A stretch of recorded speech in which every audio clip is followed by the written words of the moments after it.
जय जय श्री सीताराम। सीताराम चरण रति मोरे, अनुदिन बढ़ऊ अनुग्रह तोरे।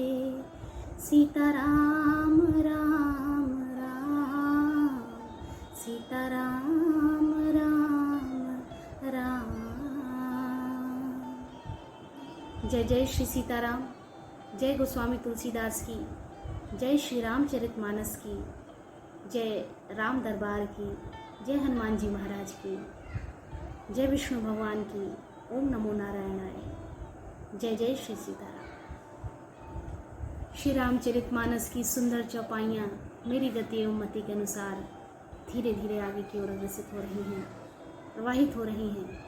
अमृत वर्षा करती हुई ये चौपाइयाँ हमारे हृदय में प्रेम भक्ति को जागृत करती हैं और उसकी पराकाष्ठा तक पहुंचाने का प्रयास करती हैं। हम सभी इसमें ओतप्रोत हो जाते हैं, पूरी श्रद्धा से श्रवण लाभ लेने का प्रयास करते हैं, भगवान की परम भक्ति को, श्री चरणों को प्राप्त करने का प्रयास करते हैं। इस सुंदर प्रयास को भगवान की ही कृपा से संपूर्ण किया जा सकता है, प्राप्त किया जा सकता है। पिछले वीडियो में मैंने बताया था कि राजा दशरथ जी कैकेयी के 2 वर मांगने से बहुत ही दुखित हुए। उनके दुख की पराकाष्ठा थी जिसे कह पाना, शब्दों के माध्यम से कह पाना, उनकी पीड़ा और वेदना को प्रकट कर पाना बड़ा ही कठिन है। गोस्वामी तुलसीदास जी ने बहुत तरीकों से इसे कहने का प्रयास किया है। राजा रात भर विलाप करते रहते हैं। विलाप करते करते ही राजा को सबेरा हो गया। राजद्वार पर वीणा, बांसुरी और शंख की ध्वनि होने लगी। भाट लोग बिरुदावली पढ़ रहे हैं और गवैये गुणों का गान कर रहे हैं। सुनने पर राजा को वे बाण जैसे लगते हैं। जब मनुष्य का मन व्यथित रहता है, पीड़ा में रहता है, वह सुखी नहीं रहता, तो उसे सभी अच्छी चीजें विपरीत फल देती हैं। वह खुशी का अनुभव नहीं कर पाता, प्रसन्नता का अनुभव नहीं कर पाता। वे सारी चीजें जो प्रसन्नता देती हैं उस समय विपरीत फल देने लगती हैं। राजा की भी यही व्यथा थी। मंगल सकल सुहाहिन कैसे, सहगामिनी विभूषण जैसे। तेहिन सुनीद परी नहीं काहू, राम दरस लाल सा मुछाहू। राजा को ये सब मंगल साज कैसे नहीं सुहा रहे हैं, जैसे पति के साथ सती होने वाली स्त्री को आभूषण। आभूषण की कोई चाह नहीं रह जाती उस स्त्री को जो सती होने जाती है। श्री रामचंद्र जी के दर्शन की लालसा और उत्साह के कारण उस रात्रि में किसी को भी नींद नहीं आई। तेहि निस नींद परी नहीं काहू, राम दरस लालसा उछाहू। द्वार भीर सेवक सचिव कहीं उदित रवि देख, जागे अजहु नवधपति कारण कवनु बिसेखी। राजद्वार पर मंत्रियों और सेवकों की भीड़ लगी है। वे सब सूर्य को उदय होता देखकर कहते हैं कि ऐसा कौन सा विशेष कारण है कि अवधपति दशरथ जी अभी तक जागे नहीं। सबके मन में कौतूहल है, प्रश्न है। राजा नित्य ही रात के पिछले पहर जाग जाया करते हैं। पछिले पहर भूप मीत जागा, आजु हम ही बड़े अचरजु लागा। जाहु सुमंत्र जगावहु जाई, कीजिए काजु रजाय सु पाई। पिछले पहर ही राजा रोज नित्य जाग जाते थे, किंतु आज हमें बड़ा आश्चर्य हो रहा है। हे सुमंत्र, जाओ, जाकर राजा को जगाओ, उनकी आज्ञा पाकर ही हम सब काम प्रारंभ करेंगे। तब सुमंत्र रावले राजमहल में गए, पर महल को भयानक देखकर वे जाते हुए डर रहे हैं। ऐसा लगता है मानो दौड़कर काट खाएगा।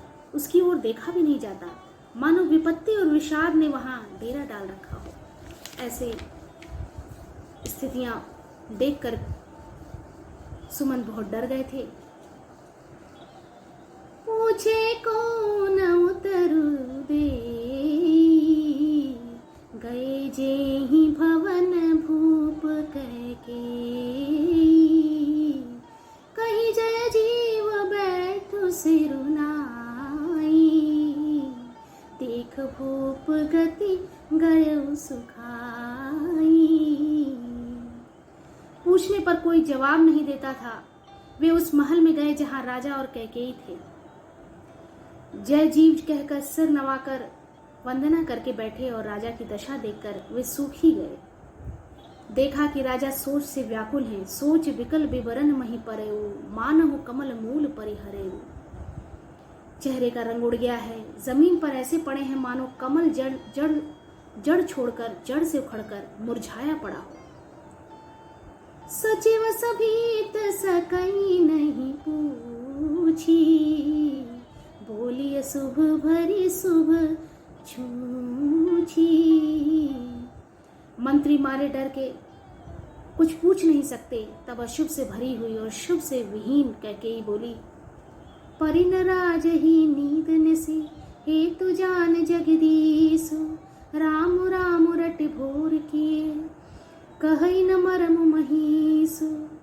राजा को रात भर नींद नहीं आई। इसका कारण जगदीश्वर ही जाने। इन्होंने राम नाम रट कर सवेरा कर दिया, परंतु इसका भेद राजा कुछ भी नहीं बतलाते। तुम जल्दी जाकर राम को बुला लाओ। आनहु राम ही बेग बुलाई, समाचार तब पूछे ही आई। तब आकर समाचार पूछना। राजा का रुख जानकर सुमंत्र जी चले। समझ गए कि रानी ने कुछ कुचाल किया है। चले उस सुमंत्र राय रुक जानी, लखी कुचाली की निकछुरानी। सुमंत्र सोच से व्याकुल हैं। रास्ते पर पैर नहीं पड़ता, आगे बढ़ा नहीं जाता। सोचते हैं राम जी को बुलाकर राजा क्या कहेंगे।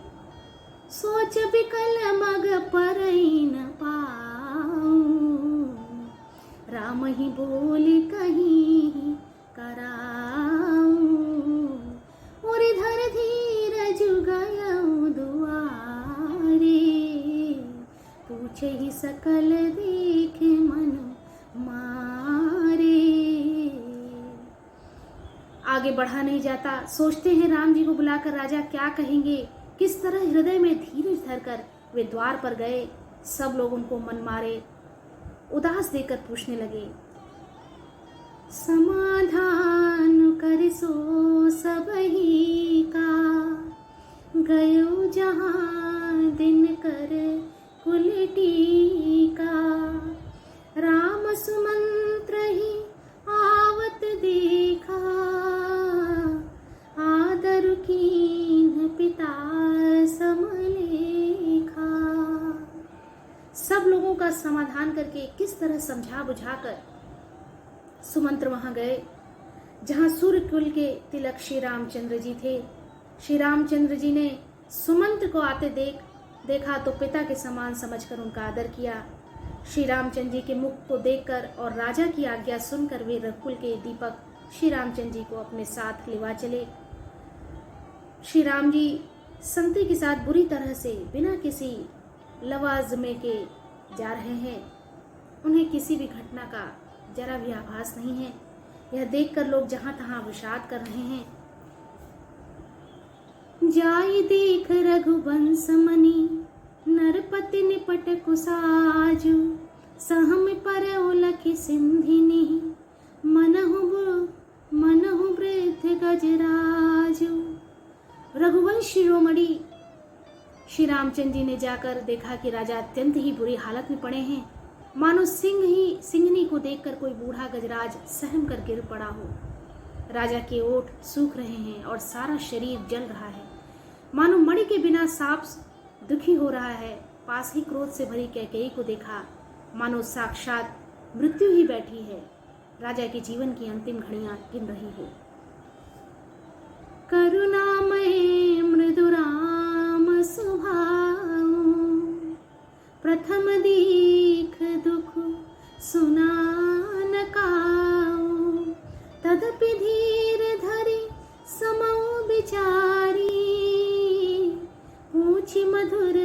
वचन महतारी। श्री रामचंद्र जी का स्वभाव कोमल और करुणामय है। वो शील के देवता हैं, शीलवान हैं। उन्होंने अपने जीवन में पहली बार यह दुख देखा। इससे पहले कभी उन्होंने दुख सुना भी न था। तो भी समय का विचार करके हृदय में धीरज धरकर उन्होंने मीठे वचनों से माता कैकेयी से पूछा, मोहि कहु मातु तात दुख कारण। हे माता, मुझे पिताजी के दुख का कारण बताओ। करिय जतन जेहि होई निवारण। मैं वही जतन करूंगा जिससे ये विषाद मिट जाए, जिससे दुख का निवारण हो, वह यत्न किया जाए। कैकेयी ने कहा, हे राम, सुनहु राम सब कारण ये हूँ। हे राम सुनो, सारा कारण यही है कि राजा का तुम पर बहुत स्नेह है। राज ही तुम पर बहुत स्नेह हूँ, सुनहु राम सब कारण ये हूँ। राज ही तुम पर बहुत स्नेह हूँ, बहुत स्नेह हूँ। राजा का तुम पर बहुत स्नेह है, बहुत प्रेम है, यही कारण है। दीन कहनी मही दुई बरदाना, मांगे जो कछ मोहि सुहाना। मुझे 2 वरदान दिए थे इन्होंने और कहा था कि तुम कुछ भी मांग लो। इन्होंने मुझे 2 वरदान देने को कहा था। मुझे जो कुछ अच्छा लगा वही मैंने मांगा। उसे सुनकर राजा के हृदय में सोच हो गया, क्योंकि ये तुम्हारा संकोच नहीं छोड़ सकते। सुत सने हुइत बचनोत, संकट परउ नरेसु। सकहुत आयसु धरहु सिर, मेटहु कठिन कलेसु। इधर तो पुत्र का स्नेह है और उधर वचन प्रतिज्ञा। राजा इसी धर्म संकट में पड़ गए हैं। यदि तुम कर सकते हो तो राजा की आज्ञा शिरोधार्य करो और इनके कठिन क्लेश को मिटाओ। जो उनके मन की गति है उसको स्थिरता प्रदान करो, उसे शांति प्रदान करो। कैकेयी बेधड़क बैठी ऐसी कड़वी बाड़ी कह रही है जिसे सुनकर स्वयं कठोरता भी अत्यंत व्याकुल हो उठी। जीव धनुष है, वचन बहुत से तीर हैं और मानो राजा ही कोमल निशाने के समान है। इस सारे साज समान के साथ मानो स्वयं कठोरपन श्रेष्ठ वीर का शरीर धारण करके धनुष विद्या सीख रहा है। श्री रघुनाथ जी को सब हाल सुनाकर वह ऐसे बैठी है मानो निष्ठुरता ही शरीर धारण किए हुए हो। मन मुस्काई भान कुल भानु। सूर्य कुल के सूर्य स्वाभाविक ही आनंद निधान। श्री रामचंद्र जी मन में मुस्कुराकर सब दूषणों से रहित ऐसे कोमल और सुंदर वचन बोले जो मानो वाणी के भूषण ही थे। राम सहज आनंद निधानु, बोले वचन विगत सब दूषण। मृदु मंजुल जनुबाग विभूषण। वाणी के भूषण के समान सुंदर कोमल वचन बोले, हे माता सुनो, वही पुत्र बड़भागी है जो पिता माता के वचनों का अनुरागी पालन करने वाला है। आज्ञा पालन के द्वारा माता पिता को संतुष्ट करने वाला पुत्र ही, हे जननी, सारे संसार में दुर्लभ है। वन में विशेष रूप से मुनियों का मिलाप होगा जिसमें मेरा सभी प्रकार से कल्याण है। मुनिगण मिलन विषेक बन, सबई भात हित मोर। तहि मह पितु आयसु बहुरी, समंत जननी तोर। उसमें भी फिर पिताजी की आज्ञा और हे जननी तुम्हारी सम्मति है और प्राण प्रिय भरत राज्य पावेंगे। इन सभी बातों को देखकर यह प्रतीत होता है कि आज विधाता सब प्रकार से मुझे सम्मुख है, मेरे अनुकूल है। भरत प्राण प्रिय पावहि राजू, विधि सब विधि मोहि सन्मुख आजू। जो न जाऊ बने से हो काजा, प्रथम गनियो मोहि मूढ़ समाजा।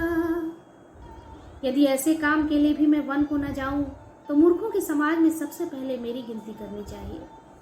ये तो बड़ा ही अच्छा अवसर है और सब कुछ अनुकूल है, मेरे सम्मुख है, मुझे अवश्य जाना चाहिए। सेवहि अरणु कल्प तरु त्यागी, परिहरि अमृत ले विष मांगी। तेउ न पाई समौ चुकाही, देखो विचारि मातु मन माही। जो कल्प वृक्ष को छोड़कर रेण की सेवा करते हैं और अमृत त्याग कर विष मांग लेते हैं, हे माता तुम मन में विचार करके देखो, वे महामूर्ख भी ऐसा मौका पाकर कभी न चुकेंगे।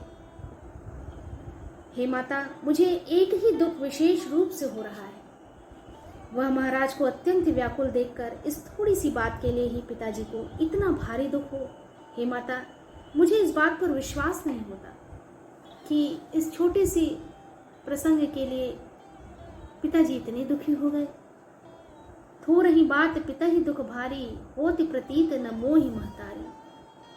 मुझे विश्वास ही नहीं होता हे जननी, क्योंकि महाराज तो बड़े ही धीर और गुणों के अथाह समुद्र हैं। अवश्य मुझसे कोई बड़ा अपराध हो गया है जिसके कारण महाराज मुझसे कुछ नहीं कहते।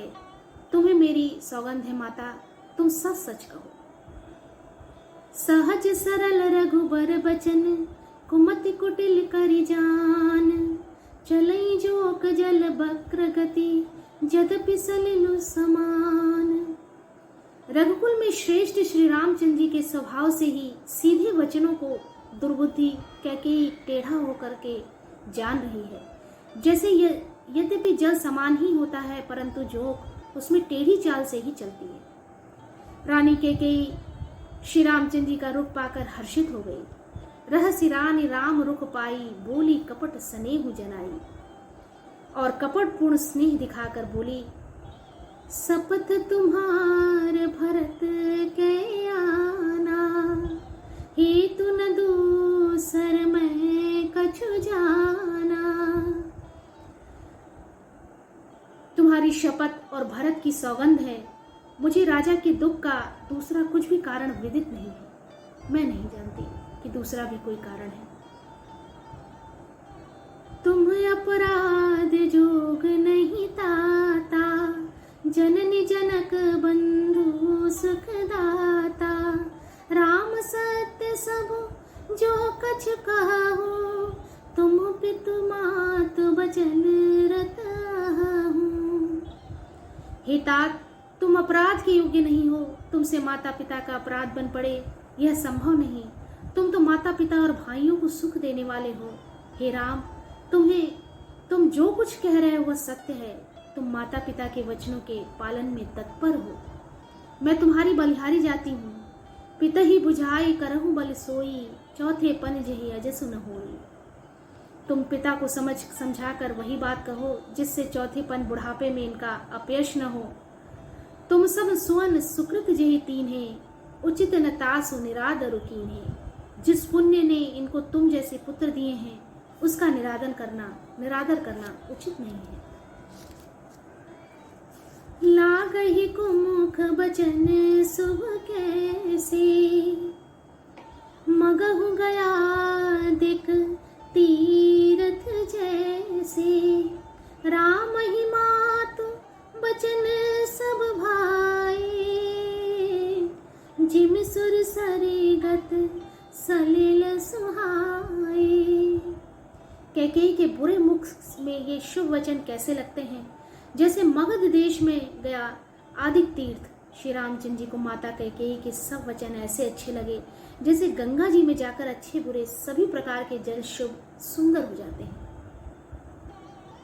गंगा की माता की यही महिमा है कि उसके अंतर्गत सभी जल शुभ और सुंदर होते हैं। गई मूर्छा राम ही सुमर नृप फिर करवट लीन। सचिव राम आगमन कही विनय समय समकीन, विनय समय समकीन। इतने में राजा को मूर्छा दूर हुई उन्होंने राम का स्मरण करके राम राम कहकर फिर करवट ली। मंत्री ने श्री रामचंद्र जी का आना कहकर समय अनुकूल विनती की। जब राजा ने सुना कि श्री रामचंद्र जी पधारे हैं तो उन्होंने धीरज धर के नेत्र खोले। मंत्री ने संभाल कर राजा को बैठाया। राजा ने श्री रामचंद्र जी को अपने चरणों में पड़ते प्रणाम करते देखा। लिए स्नेह बिकल और लाई, मैं गनि मन हूँ फनिक फिर पाई। स्नेह से विकल राजा ने राम जी को हृदय से लगा लिया, मानो सांप ने अपनी खोई हुई मणि फिर से पाली हो। राम ही चितई रहो नर नाहू, चला बिलोचन बारी प्रबाहू। राजा दशरथ जी श्री रामचंद्र जी को देखते ही रह गए। उनके नेत्रों से आंसुओं की धारा बह चली। शोक के विशेष वश होने के कारण राजा कुछ कह नहीं सके। शोक विबस कछु कहे न पारा, हृदय लगावत बार ही बारा। बार बार हृदय से लगाते थे। विधि मनाओ राव मन माही, जय रघुनाथ न कान न जाही।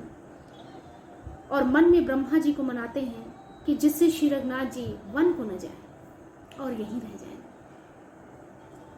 फिर महादेव जी का स्मरण करके उनसे निहोरा करते हुए कहते हैं, हे सदाशिव, आप मेरी विनती सुनिए। सुमरि महेश ही कहि निहोरी, विनती सुनहु सदा से मोरी। आशुतोष तुम अवढर दानी, आरती हरहु दीन जन जानी। आप आशुतोष शीघ्र प्रसन्न होने वाले और अवगरधानी, मुंह मांगा वर देने वाले हैं। अतः मुझे अपना दीन सेवक जानकर मेरे दुख को दूर कीजिए, मेरे संकट को मिटाइए। ऐसा बार बार आग्रह करते हैं, विनती करते हैं शंकर भगवान से। तुम प्रेरक सबके हृदय, सोमति राम ही देहु। बचन मोर तज रहि घर, परिहरि सील स्नेहु। आप प्रेरक रूप से सबके हृदय में हैं। आप श्री रामचंद्र जी की को ऐसी बुद्धि दीजिए जिससे वो मेरे वचनों को त्याग कर और शील स्नेह छोड़कर घर में ही रह जाए। राजा के मन की व्यथा चौपाइयों के माध्यम से प्रदर्शित होती है। मन व्यथित है, वो नहीं चाहते कि किसी भी प्रकार से श्री रामचंद्र जी बन जाएं। उनकी लालसा है कि वो महल में ही रहे, इसीलिए वो बार बार शंकर जी से आग्रह करते हैं और अपनी लालसा को प्रकट करते हैं, विनती करते हैं, निहोरा करते हैं। इस वीडियो में इतना ही। आगे की वीडियो में आगे की चौपाइयाँ अनवरत रूप से चलती रहेंगी। हम सभी इसका श्रवण लाभ लेते रहेंगे। हम सब पर भगवान की कृपा, श्री राम जी और सीता मैया की कृपा, विष्णु भगवान की कृपा सदैव बनी रहे। जय जय श्री सीताराम। ओम नमो नारायण। ओम नमो नारायण।